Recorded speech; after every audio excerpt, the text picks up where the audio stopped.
안녕하십니까. 오늘 게임 리터러시 이야기를 함께 나누게 될 게임 칼럼니스트 이경혁이라고 합니다.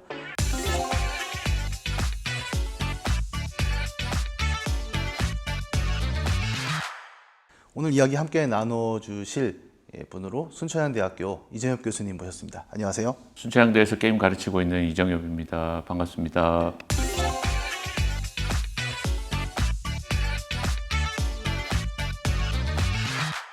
첫 번째 질문부터 한번 이야기 나눠보도록 하죠. 자, 많이 들어본 이야기입니다. 게임을 문화라고 할 수 있을까? 그 게임은 문화다라는 것이 사실 예전에 게임이 질병 코드 등재됐었을 때 구호처럼 게임 업계랑 게임 학계 이런 쪽에서 게임은 문화다라는 캐치프레이즈를 들고 오지 않았습니까? 그때 게임은 문화다라고 굉장히 강조를 많이 했던 것 같아요. 근데 이경혁 선생님도 그렇고 저도 그렇고 그 캐치프레이즈에 대해서 다소 약간 의문이 들었던 것이 사실이었어요. 왜냐하면 우리 곁에 누구나 다 게임을 정말 많이 플레이하고 있고 즐기고 있고요. 그리고 지금 그 2021년 대한민국 게임 백서에 나왔던 자료를 보면 전 국민의 71.3%가 게임을 즐기고 있다고 그래요.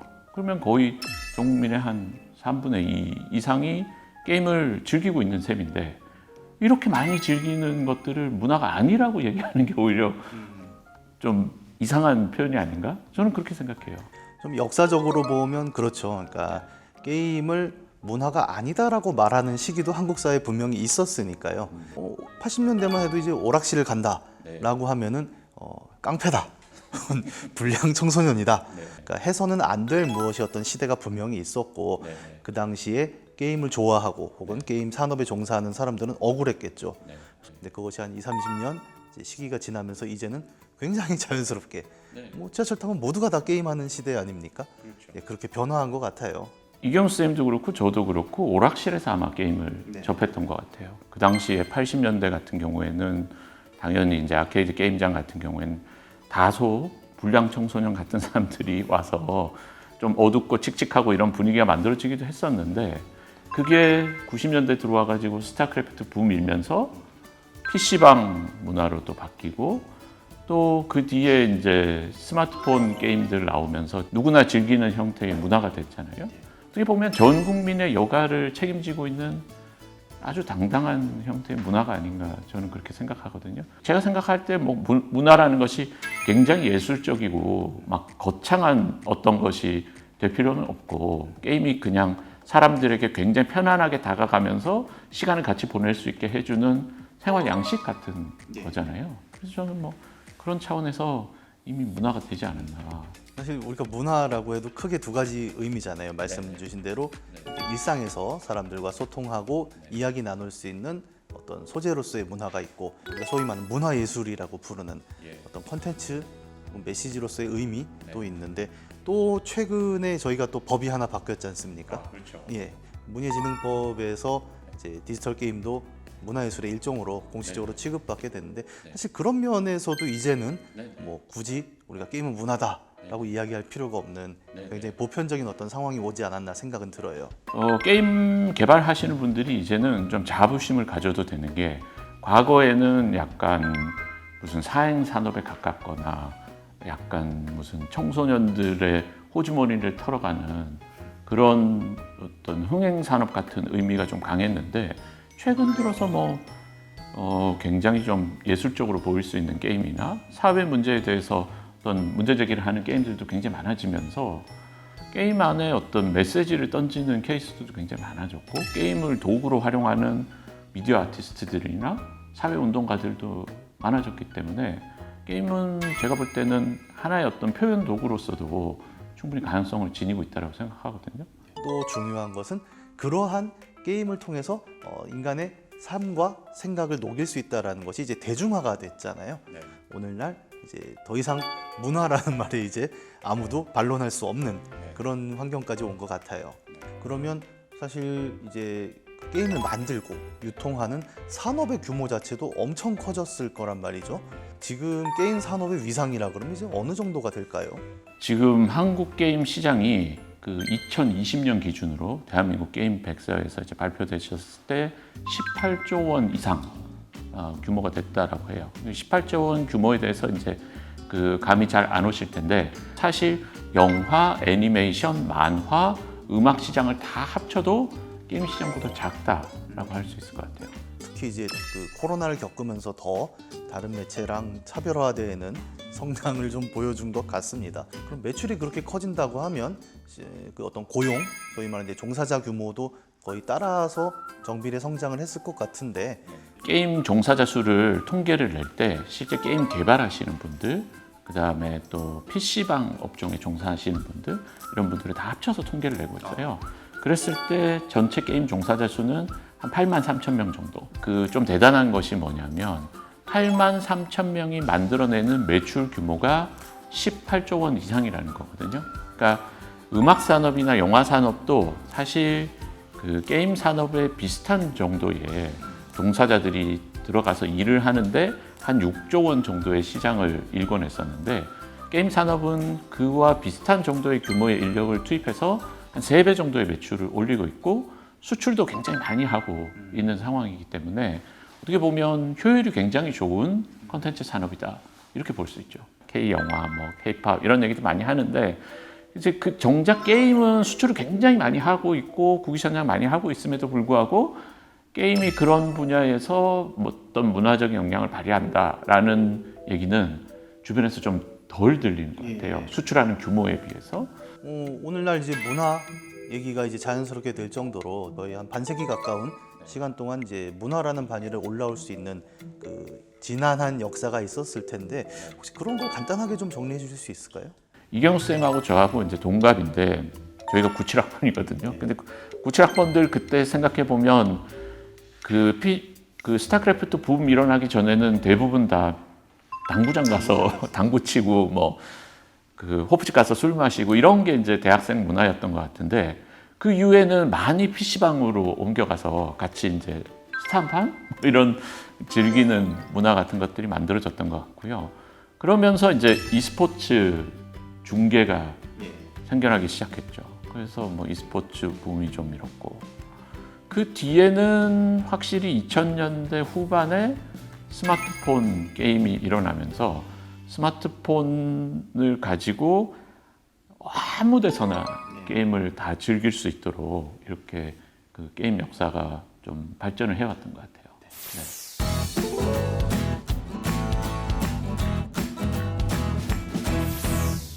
디지털 게임이라는 게 뭐 한국만 있는 건 또 아니지 않습니까? 어떻게 보면 원류 자체는 북미, 일본 같은 데 있는데 어떻습니까? 해외에서도 한국처럼 계속 게임 산업이 성장하는 추세이고 뭐 점점 좀 커진다고 볼 수 있는 걸까요? 네, 그런 것 같아요. 뭐 제가 알기로 봐서 그 중국 게임 시장이 지금 어마어마하게 성장했고 세계 여러 나라에 비해서 이렇게 인구수는 그렇게 많지 않은데 수출을 굉장히 많이 하는 것 같고 한국 게임 시장이 매출 규모로 봐서 미국, 중국, 일본 다음에 한 4위권 정도에 위치하는 것 같아요. 그래서 그 어떻게 보면 인구수 대비 게임 시장의 규모는 가장 큰 편이 아닐까. 그래서 아주 효율적으로 게임 시장이 운영되고 있고 수출도 굉장히 많이 하고 잘 나가고 있다 이런 건데 약간 의문이 드는 지점이 좀 있는 것 같아요. 그러니까 지금 한국이 과거에 이제 수출을 가장 많이 했던 나라는 중국이었는데 중국이 지금까지 그 여러 그 정치적인 문제들 때문에 특히 이제 그 사드 배치 이후로 한한령 같은 정책들을 펼치면서 한국 게임들을 그 수입을 예전보다 많이 안 하고 있는 것 같아요. 중국에 이제 게임을 런칭하기 위해서는 판호라는 것이 필요한데 2017년에 사드 사태 일어난 이후로 중국이 한국에 그 판호를 발급해 준 사례가 딱 3건밖에 없어요. 인디 게임 중에 그 중국 퍼블리셔를 잘 선택해서 이렇게 판호가 발급됐던 뭐 그런 사례들 제외하면 거의 지금 어떻게 보면 그 암묵적으로 수입을 막고 있는 상황이기 때문에 중국 게임은 굉장히 한국 시장에 쉽게 진출해서 지금도 모바일 게임 순위 보면 중국 게임들이 뭐 굉장히 많이 순위권에 올라와 있잖아요. 근데 한국 게임들이 그런 차원에서 중국으로 좀 편안하게 진출할 수 있어야 되는데 중국이 지금 막고 있는 상황이어서 또 이 게임 회사들이 큰 문제가 뭐냐면 비즈니스 모델을 한번 정해놓으면 그 쉽게 변환이 잘 안 되거든요. 잘 아시다시피 우리는 좀 확률형 아이템도 좀 유저들이 많이 쓰고 이래서 그런 것들 되게 좋아하는 편인데, 근데 뭐 유럽이나 북미나 이런 쪽은 확률형 아이템 비즈니스 모델을 법적으로 막은 것도 있고, 또 그런 형태 게임들이 나갔을 때 이제 시장성을 확보하기도 쉽지는 않은 상황이어서 유럽이랑 미국으로 진출하려고 할 때 완전히 게임의 비즈니스 모델을 바꿔서 나가야 되는 케이스가 많이 좀 생기는 것 같아요. 그래서 약간 지금 양적으로는 굉장히 성장해서 좋은데 질적으로 과연 그 한국 게임들이 글로벌 시장의 변화에 잘 대응을 하고 있냐, 앞으로 정말 미래가 밝을 거냐, 이런 부분에서는 다소 좀 의문이 드는 게 사실이에요. 뭐 약간 어두운 전망도 주셨지만 사실 또 전 세계 시장을 보면 그렇게 어두운 전망만 있는 건 아니죠. 예를 들어 저 같은 경우에 주목하는 거는 소위 말하는 이제 개발도상국들에서 한참 커지고 있는 어떤 게임 시장의 미래이기도 해요. 뭐 인도 같은 경우가 대표적이죠. 예를 들어 배그 모바일 같은 경우는 인도에서 거의 뭐 1위를 하고 있는 게임이잖아요. 그러면서 어떤 그러니까 국내를 떠나서 그 글로벌 게임 시장 자체를 보면은 선진국에서 이제 이미 보편화됐고, 그다음에 개발도상국에서 인터넷 인프라가 점점 커지면서 새로운 또 시장의 활로들이 열리고 있는 이런 모습들을 보면은 한국 게임 제작 산업도 뭐 이제는 내수 중심은 아니지 않습니까? 말씀 주신 대로 수출이 굉장히 큰 비중이고, 그러면서 앞으로 더 미래 산업 쪽에서는 더 큰 가능성이 열리지 않을까, 뭐 저는 그렇게도 좀 보고 있거든요. 일본풍의 애니메이션 게임이라고 하지만 정작 제작사부는 다 중국이기도 하고 요즘. 그래서 그 어떻게 보면은 우리가 오랫동안 그 한류 혹은 뭐 K 컬처라고 불렀던 것들이 꼭 어떤 한국의 전통적인 어떤 것이라는 관념을 넘어서 21세기 이후에는 글로벌 기준으로 세계에서 가장 잘 노는 어떤 문화로 좀 자리하는 게 아닌가 싶기도 하고, 한국의 많은 게임들이 해외 수출에 성공적인 이유도 그러니까 그런 부분이죠. 한국 사람들 세계에서 게임 제일 잘한다라는 이미지도 좀 있잖아요. 예, 그런 것들이 좀 함께 가면서 어떻게 보면 한국의 게임이라기보단 세계에서 가장 재미있는 게임이라는 트렌드로 좀 가는 게 아닌가 싶기도 하네요.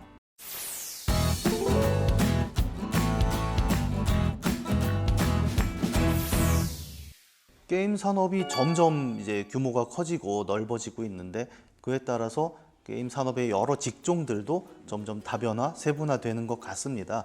좀 어떤 직업들이 있는지, 그리고 앞으로는 어떤 직업들이 생길지, 뭐 이런 얘기를 좀 나눠보면 좋을 것 같네요. 우선 뭐 전통적으로 얘기할 수 있는 게 게임을 개발하는 직종들, 게임 개발자. 게임 개발자 안에서 보통 뭐 많이 얘기하는 게 게임 기획자, 그다음에 게임 그래픽 디자이너, 그다음 게임 프로그래머, 이렇게 이제 봤었는데, 지금은 이 부분이 회사들이 커지면서 굉장히 세분화가 된 것 같아요. 예전에는 그냥 기획자라고 불렸지만 지금은 기획자도 한 4파트 정도로 나뉘는 것 같거든요. 그래서 뭐 컨셉 기획자, 혹은 뭐 시스템 기획자, 레벨 디자이너, 컨텐츠 디자이너, 이렇게 분야를 다 나눠가지고 뽑고, 그거는 게임 회사가 점점 커지면서 분업의 필요성이 좀 늘어났기 때문이고요. 게임 산업이 이제 양적으로 커지고 이용자가 굉장히 많이 몰리기 때문에 이 게임들을 테스트하는 직종들이 좀 새로 생겨난 것 같아요. QA라는 분야고요. 이제 Q&A가 아니고 퀄리티 어슈어런스라고 해서 품질 보증을 하는 쪽이고, 그런 부서가 이제 큰 게임 회사들 위주로 이제 생겨나게 됐고, 여기 QA 분야에 들어가게 되면 게임을 정말 많이 플레이하고 테스트하고 그걸 바탕으로 이제 재미 요소를 찾아서 보고서를 보내는 게 이제 대표적인 직종인데, QA 직종을 자회사처럼 큰 회사들이 다 두더라고요. 그래서 좀 취업하기 좀 쉬운 그런 그 직종이 된 것 같고요. 게임 분야 그 개발하는 직종들 말고 좀 많이 커진 분야는 제일 먼저 나온 게 아마 e스포츠 쪽. 예, 그래서 이제 e스포츠 선수들, 그다음에 그쪽 감독하는 선수단의 감독들, 또 거기 스태프들, 이런 사람들이 이제 늘어나게 됐고, e스포츠 쪽이 지금 뭐 페이커 같은 경우에는 1년 수입이 100억 이상 된다라고 할 정도로 굉장히 많은 돈을 벌고 있고, 그러면서 청소년들이 사실 선망하는 직업 순위 탑10 안에 들 정도로 이 e스포츠 선수에 대한 선호도가 자꾸 올라가는 추세인 것 같아요. 뭐 e스포츠 얘기가 나왔으니까 좀 관련된 직업을 이야기해보자면 뭐 꼭 선수만 있는 것도 아니잖아요. 이 직종에 보면 굉장히 다양하더라고요. 그러니까 스포츠 팀 매니지먼트를 하는 사람들도 있고 뭐 관련해서 e스포츠 관련 기자를 하기도 하고 굉장히 좀 여러 직종들이 있는데 그런 쪽의 전망은 좀 어떨까요? 선수가 아닌 e스포츠 전반의 어떤 직업으로서의 가능성? 지금 약간 과도기 형태인 것 같고, 물론 그 페이커나 이런 사람들처럼 A급의 선수들이 나와서 전체적인 시장의 규모를 끌어올리는 것도 필요하지만, 많은 사람들이 게임을 일종의 어떤 생활체육처럼 즐길 수 있도록 지역 기반으로, 학교 기반으로 e스포츠 리그 같은 것들이 좀 활성화돼서 커뮤니케이션하고 교류하듯이 그렇게 즐길 수 있는 어떤 문화가 좀 형성돼야 된다라고 봐요. 그런 것들이 뭐 하루아침에 이루어지는 건 아닐 것 같고요. 지금도 이제 e스포츠 쪽으로 많이 확장하려는 뭐 학계 또 업계 이런 데서 이제 노력을 많이 하고 있고, 미래에는 좀 그 편차가 좀 줄어들고 약간 생활에서 e스포츠를 즐기는 이런 형태로 트렌드가 좀 바뀌지 않을까, 저는 그렇게 생각합니다. 실제로 학생들을 만나보면 e스포츠 쪽으로의 직업 선망이 굉장히 크긴 해요. 그런데 아주 냉정하게 얘기하면 그러니까 페이커 같은 소위 말하는 이제 1군에 올라갈 수 있는 가능성은 굉장히 좀 낮지 않습니까? 뭐 어느 정도로 보세요? 그러니까 내가 동네에서 게임을 좀 하는데 프로게이머가 되고 싶다.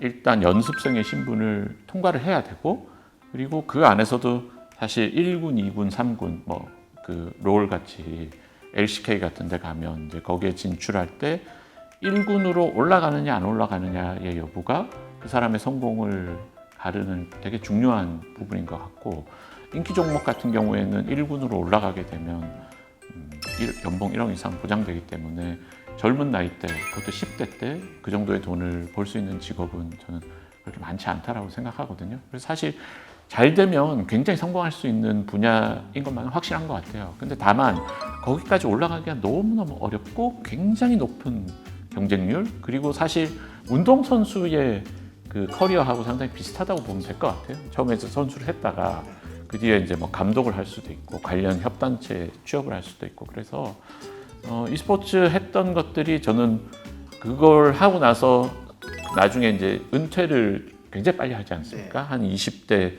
중반 정도 되면 대부분 은퇴를 하는 것 같은데, 그 뒤에 이제 할 것이 없다 이렇게 생각할 수도 있는데, 유관 업종이 좀 많아서 그래서 거기 안에서 어떤 식으로든 계속 커리어를 이어나갈 수 있고, 또 자기가 좀 스타성이 있는 분들 같은 경우에는 유튜브나 관련 방송 쪽으로 넘어와서 개인 방송을 이렇게 시작할 수도 있고, 그러면서 이렇게 자연스럽게 그 이직을 할 수 있어서 제가 볼 때는 그렇게 전망은 나쁘지 않지 않나. 네. 실제로 교육 현장에서도 좀 그 얘기를 많이 하더라고요. 그러니까 e스포츠 특성화 고등학교나 아니면 대학에 있는 e스포츠 학과에서 당연히 이제 일지망은 프로게이머이지만 그 교육하시는 분들도 커리큘럼을 짤 때 이 워낙 소위 성공률이 낮다 보니, 그리고 또 빠른 은퇴가 있다 보니, 그럼 그 이후에는 어떤 직업을 할 것인가에 대한 교육이 굉장히 두텁게 준비가 되고 있더라고요. 그래서 꼭 선수 생활이 아니더라도 이 e스포츠 혹은 게임 씬에서 자기 역할을 할 수 있는 형태로 교육들이 많이 되니까 또 그런 커리큘럼을 알아보시는 것도 굉장히 좋을 것 같습니다.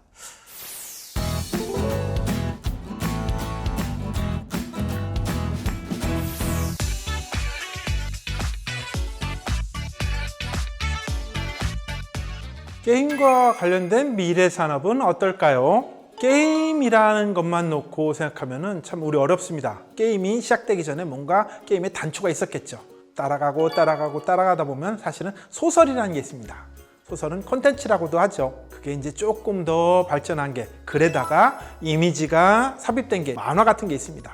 글과 이미지에다가 영상, 동영상과 그리고 음악이 결합된 게 뭘까요? 네, 바로 영화입니다. 여기서 더 한층 발전해서 이 영화는 관객이 가만히 지켜봅니다만은 이제 관객까지 개입된, 내가 직접 그 안에서 플레이를 하는 주인공이 될 수 있는 이 콘텐츠가 바로 게임이라는 거죠. 자, 이런 점에서 이 게임 산업은 어찌 보면 앞에 나왔었던 소설, 만화, 영화, 음악 뭐 이런 것들을 종합한 종합 엔터테인먼트라고 이렇게 얘기하기도 합니다. 그러면은 이게 단순히 요즘까지 일어난 일일까, 앞으로 진행될 트렌드일까를 알아보는 게 중요합니다. 그렇게 하기 위해서는 첨단 기술이라는 것의 속성에 대해서 알아볼 필요가 있습니다. 자, 첨단 기술이 뭘까요? 사람들의 일을 대신해 주는 겁니다. 그러면은 그 첨단 기술들이 대신해 주는, 그래서 만들어 주는 시간 동안 사람들은 뭐를 하게 될까요? 우리는 그 자유 시간 동안 뭔가 내가 하고 싶은 즐거운 일들을 하고자 하는 트렌드들이 늘어납니다. 대표적인 사례로 컴퓨터 게임이 최초로 어디서 만들어졌을까 보면은요, 놀랍게도 원자폭탄을 만들고 그리고 원자폭탄을 쏘는 그 궤도를 계산하는 첨단 컴퓨터에서 나왔다고 하네요.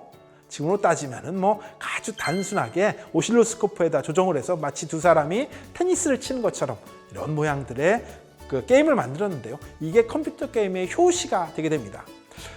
시사하는 바는 첨단 기술이 늘어나면 늘어날수록 사람들의 여가 시간, 자유 시간이 늘어나게 되고 이때 활용할 수 있는 엔터테인먼트 산업은 앞으로 커지게 될 것이다 라는 것들은 이미 역사가 증명해온 바가 있습니다. 과거의 사례들을 좀 보면은요, 1979년도에 맥도널드에서 해피밀 세트를 만든 적이 있습니다. 이때 햄버거에다가 장난감이 껴졌죠. 그래서 세상에 논란이 됐었습니다. 그리고 그 해피밀 세트는 사실은 햄버거를 먹기 위해서가 아니라 이제는 장난감을 모으기 위해서 해피밀 세트를 사게 되죠. 뿐만 아닙니다. 과거에 백화점에 있었던 명품 회사들도 이제 게임으로 입점을 하게 됩니다. 대표적으로요, 구찌 같은 브랜드는 온라인 전용 스니커즈를 발매하게 됩니다. 이 온라인 전용 스니커즈가 뭐냐면은 오프라인에서 신을 용도가 아니라 온라인상에 내 아바타한테 시키는 뭐 로블록스나 심즈 같은 데다가 신기는 이런 용도로 발매를 하게 됐는데요. 앞으로 온라인과 오프라인이 결합됐을 때 앞으로 패션이나 그리고 이런 의류들이 어떻게 발전할 것인가를 아주 잘 보여준 사례라고 하겠습니다. 테슬라에서는 이 코로나가 정점이던 2020년도에 게임 개발자를 모집하게 됩니다. 그 사람들의 이유는 뭐냐? 더 재밌는 차를 만들기 위해서 게임 개발자가 필요하다, 이렇게 해서 불렀다는 거죠. 근데 이게 비단 테슬라뿐일까요? 벤츠와 현대, BMW 다 마찬가지라는 겁니다. 조금 더 가서 자율주행차가 돼서 사람이 운전을 하지 않게 되면 무슨 일이 벌어질까요? 네, 맞습니다. 사람이 자동차에서 딴 일을 하는 게 아니라 아예 자동차가 사람 일을 대신해주고 사람은 집이 됐든 다른 공간에서 하고 싶은 일을 하게 되겠죠. 자, 이게 바로 테슬라와 벤츠와 BMW, 현대의 경쟁력이라고 할 것이고요. 어떻게 이제 사람들한테 효율적이고 빠르게 일을 할 것인가가 아니라 그래서 남은 시간들을 얼마나 소중하고 가치 있고 의미 있게 사용할 것인가를 제공하는 이 콘텐츠들이 핵심 경쟁력이 되기 때문에 테슬라가 바로 게임 개발자들을 모집하는 이유고요. 게임을 하는 우리 친구들이 실제로 게임에만 머물지 말고요, 이 게임이 앞으로 다양한 곳에 활용될 수 있다라는 것들을 염두에 두셨으면 좋겠습니다. 그리고 내가 게임 속에서 어떤 경험을 했는지, 어려우면 어떤 어려움을 겪었고 그 어려움을 어떻게 해결했는지 이걸 잘 정리해 주셨다가 패션 브랜드가 됐든 빅테크 회사가 됐든 여기에 내가 지원하는데 자기소개서에 한번 써보세요. 어떤 경쟁자들보다 되게 차별화된 역량 있는 인재로 부각되고 그 선발될 가능성이 높아질 거라고 저는 확신합니다.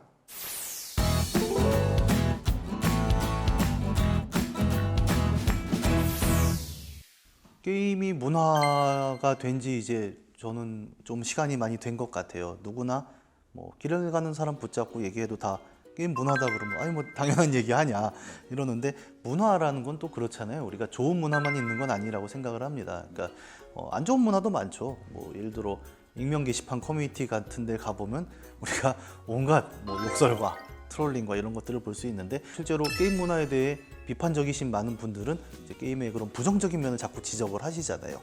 그런 현황은 좀 어떻습니까?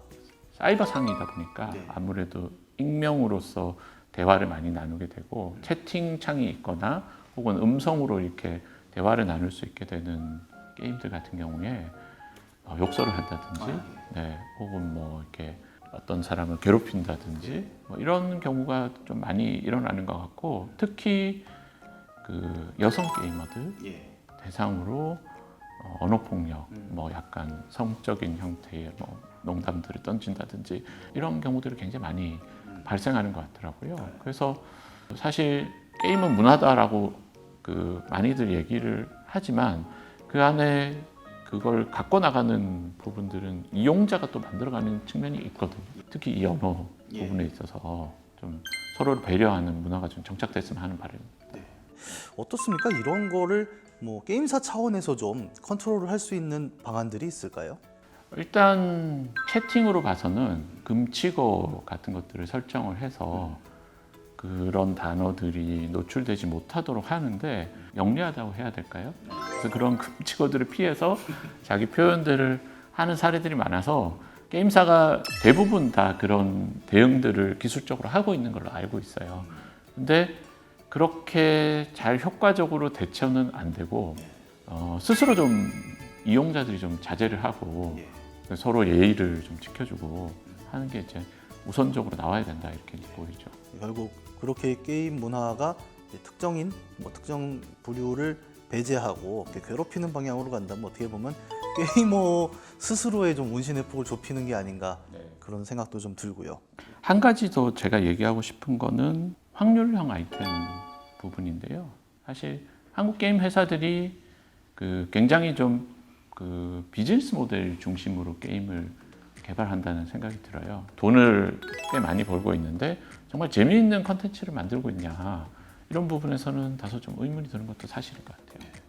뭐 기업 입장에서는 항상 고민일 것 같습니다. 그러니까 수익을 어떻게 낼 것인가와 함께 그 컨텐츠 업체로서 퀄리티 있고 자랑스러운 컨텐츠를 만들어내는 것, 이 둘에서 항상 그 균형점을 찾아야 되는 문제가 있는 것 같고, 예, 그런 부분에서 어떤 글로벌 기준과 한국 기준이 좀 다를 수 있는 부분은 아마 많은 분들이 또 이미 알고 계시고 지적하는 문제이기도 하죠.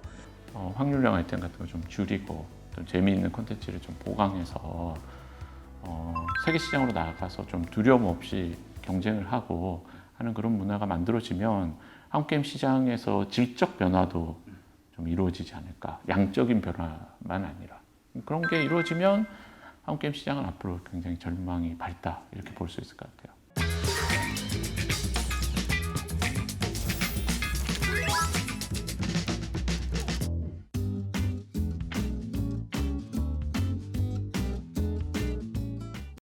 게임 개발자가 되기 위해서는 보통 통상적으로 이제 게임 학과를 진학하게 되어서 거기에서 게임 엔진 공부 또는 그래픽 공부, 기획 공부 이런 것들을 해서 취업을 하게 되는 경우가 가장 일반적인 케이스이고요. 근데 꼭 그런 학과를 나와야 되는 것은 아니고 개인적으로 본인이 게임을 개발하고 싶어 해서 게임 개발하는 아마추어 개발자들하고 모여서 인디게임 같은 것들을 개발해서 그런 것들이 포트폴리오가 되어서 취업하게 되는 케이스들도 많이 있는 것 같아요. 그래서 경로는 상당히 좀 다양하다 이렇게 볼 수 있을 것 같고요. 게임 개발자들에 대해서 연봉에 대해서 질문했었는데 이거는 천차만별인 것 같아요.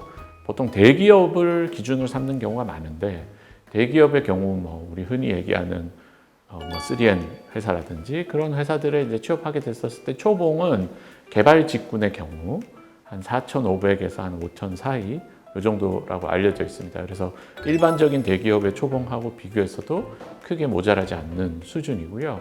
지금은 한 5년 차 정도 개발자가 되면 연봉 1억을 넘는 케이스도 상당히 많이 나오고 있어서 게임 개발이라는 것이 전망이 그렇게 나쁘지 않다. 예, 한번 진지하게 생각해 볼 만한 진로다 이렇게 말씀드릴 수 있을 것 같습니다.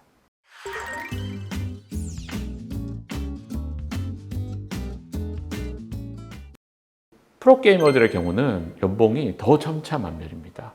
그래서 정말 인기 있는 게임의 경우에는 정말 돈을 많이 버는, 여러분들 잘 아시는 페이커 같은 프로게이머 같은 경우에는 연수입이 거의 100억을 넘는 이런 경우도 있고요.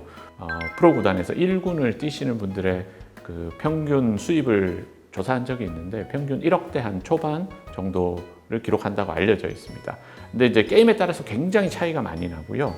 만일 좀 비인기 게임의 경우는 5천 미만인 경우, 2,500도 안 되는 그런 경우도 많아서 종목에 따라서 어떤 프로게이머는 굉장히 돈을 많이 벌고 어떤 게임의 프로게이머는 좀 상대적으로 좀 적게 번다 이렇게 말씀드릴 수 있을 것 같아요.